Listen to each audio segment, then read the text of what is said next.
you don't quite meet diagnostic criteria, then you should be looking at the bubbles all around. If the mast cells are at fault, then you need to be paying attention to every other bubble in this constellation. You're not going to have them all, but you will likely have several.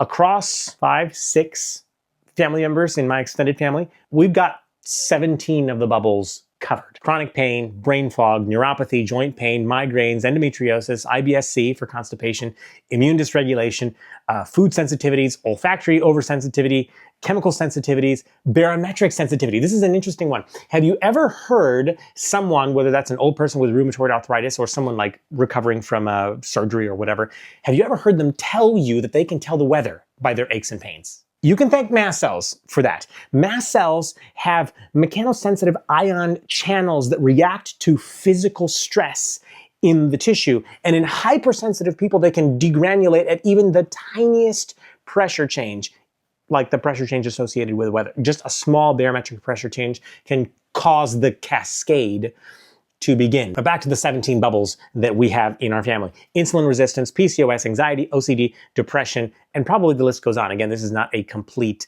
list. So when someone asks, how do you treat MCAS? All these bubbles have to be taken into account. Now that's discouraging, but there's a serious silver lining because each of these bubbles in this constellation give us different insights into the mast cells and how they work or don't work.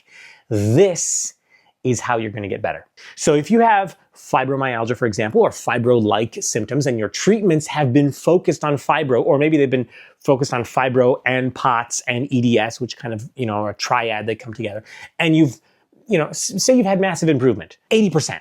There's a very high likelihood that you could make more progress, more of that last 20% by keying into other parts of the constellation, even or especially ones that would not normally be associated with fibro. For example, food sensitivity, chemical sensitivity, mold toxicity, brain retraining for the neurological dysfunction that's leading to a pathological stress response and cascading down the chain.